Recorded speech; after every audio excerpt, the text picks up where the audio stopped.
that writing is a matter of practice, not just in the sense that one must practice to do it well, though that is true, but in the sense of a professional practice, a deployment of tools and devices, knowledge and sensibility in order to do a certain kind of work, like an architect's practice or a medical practice.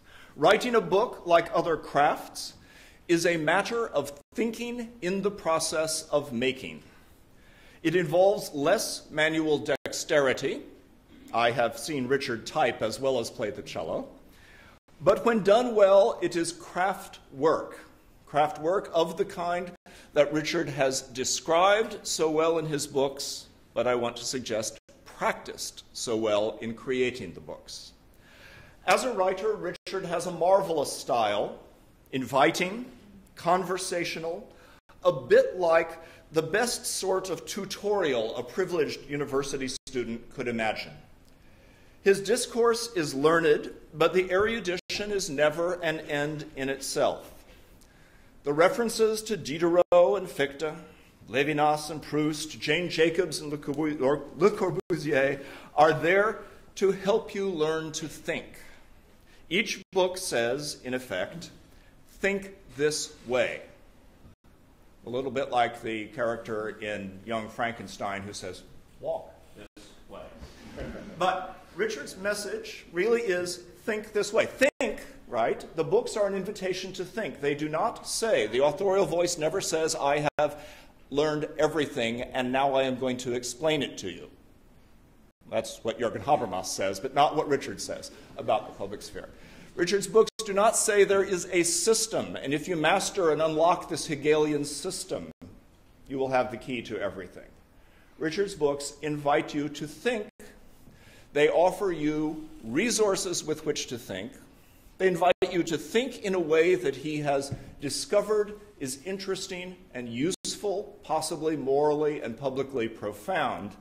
But they invite you to think with him, and at their best, they carry some of the same kind of eagerness Richard's friends occasionally are treated to when Richard says, I've just figured it out. I'm working on the book, and I know now it's fallen into place. The penny has just dropped. It's clicked.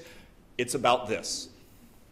Now, in the course of Richard's writing of books, it may be about several different thises, but the excitement, right, is something that comes through in this, the excitement of being able to think newly about issues. Now, Richard's references to Diderot and all the others, Diderot's a particular favorite who frequently crops up, do impress you, but this isn't gratuitous name-dropping, precisely because each reference comes with an invitation into the community of those who think. When each book says, think this way, right, it is as much about the thinking as about following the way. Think about capitalism, for example, in terms of the lives it offers those who work in its businesses, whether as janitors or bankers or admin or executives.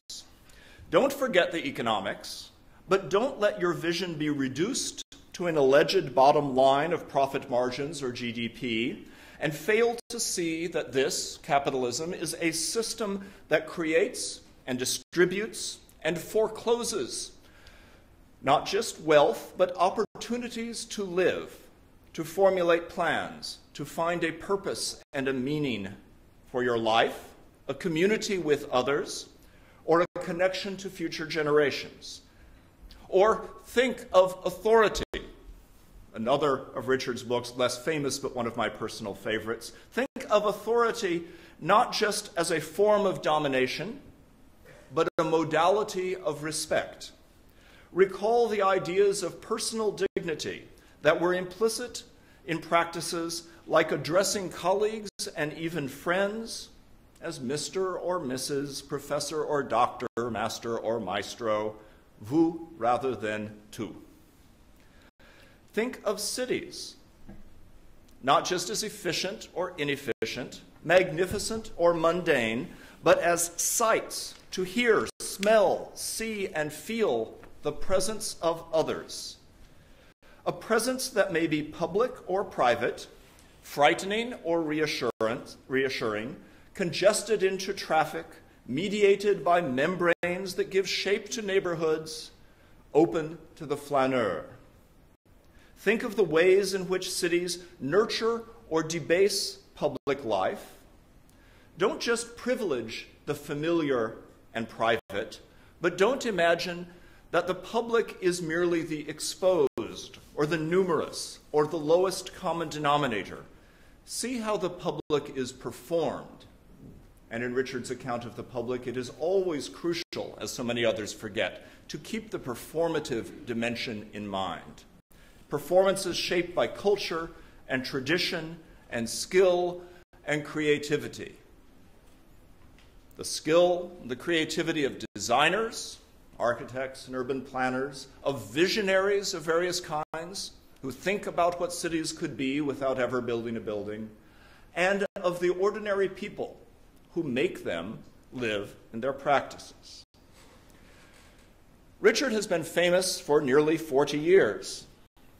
I think, in fact, that he was already famous among his growing circles of intimates before he reached a larger public in print, having known a few of those people that he introduced Tony and Judy and others to.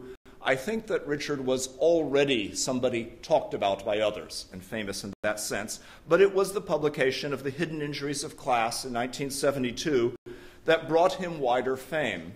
The diagnosis in that book, that Judy's already briefly described, was in certain ways distinctively American. It was rooted in Tocqueville's observation of how in America people enjoyed distinctive equality, not least in manners, yet were constantly comparing themselves to their neighbors and judging themselves harshly for any deficiencies. The Hidden Injuries of Class was about the way that workers in America experienced the class structure, even while they blocked the existence of that class structure from their ideology, from their self-understanding, denying it. We're all middle class. They experienced the losses in their lives, the home mortgage they couldn't get, the job from which they were laid off. They experienced their subaltern position in general in that class structure as somehow their own fault. And this was the most profound of the hidden injuries of class, the self-inflicted injury of thinking that your position was due to your own responsibilities or your own failings. If they had no savings, it must be because they lacked self-discipline. If they didn't go to university, this was due to their lack of talent or virtue. If they felt they had no control over their lives, they had no one to blame but themselves. It is one of the tragedies of the 40 years during which Richard has been famous that his diagnosis has become much more global, much more profound even than it was in 1972. That the privatization of risk and responsibility, to which Judy alluded, has become so widely the condition of a new capitalism that, in general, the condition he analyzed as specific to America has become endemic to global capitalism, and indeed even worsened. The culture of the new capitalism, as Richard has reported, has spread the insecurity and self-doubt that workers often experienced to the middle and privileged classes. At the same time, the institutions and tacit social contracts that gave a semblance of security to workers under the older capitalism have been dissolved. It is harder for parents to make sense of their own work and sacrifices by expectations for the upward mobility of their children.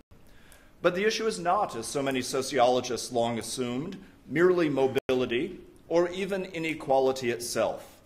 It is lives in which one can find meaning, or in which it becomes very hard to see the meaning of the work and the labor, the investments and the sacrifices.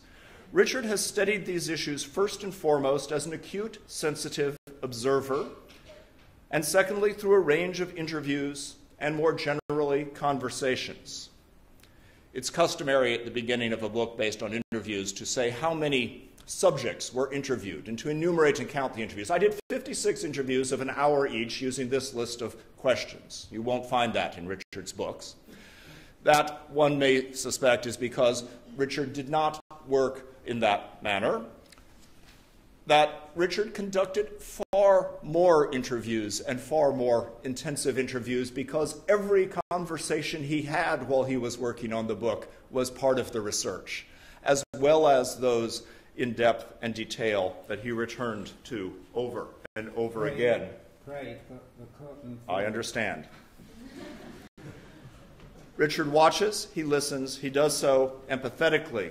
He's not a man of long protocols. But he is able to get people to tell their stories, to open up what they care about and worry about. They do so because he is interested in them and their stories, and these become the resources for the books, never just their data, importantly, their sources. Richard's studies have always been what is now fashionable to call public sociology. This has always had several dimensions, reaching broader publics because they read, reaching policymakers with ideas, connecting politics, culture, and social theory. They've also had a reflexive moment, noting the limits, the paradoxes, and the unintended consequences of social movements. I won't read out the quotation, but the way in which he begins the culture of new capitalism, noting what the radicals of the 1960s wanted and what they actually got, and the somewhat perverse relationship between the two. All of this is related to the sort of public policy and public life Richard seeks and values, our focus here. And it's related to Richard as a teacher. So since my time is up, I'll close with just 2 words on each. The sort of public policy and public life Richard seeks is for grown-ups. He wants a government policy and a political discussion for grown-ups. And he thinks that much of the way in which we create policy and the way in which we discuss it is for children, is infantilizing, is conducted not only in a paternalistic way, but in a way that systematically addresses each of us and constitutes us less as grown-ups. We should have less pandering, less bypassing of reason on the way to emotion, more insistence on the idea that everyone can think and should. Richard shows much of the influence of Hannah Arendt in his approach to making a world in common. As a teacher, Richard's focus is on enabling students to speak and write, as well as do research, to enable them to be among the makers of the world in common through their work by bringing out their voices. His students will know he asks repeatedly, "Where are you in this text?" He asks about the engagements that make it matter. He calls for specifics that will make it pleasurable and potentially memorable.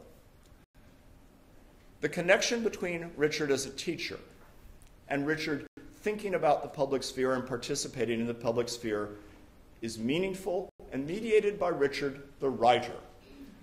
Somebody who is not doing this to show off, but to communicate. Somebody who is able to make it work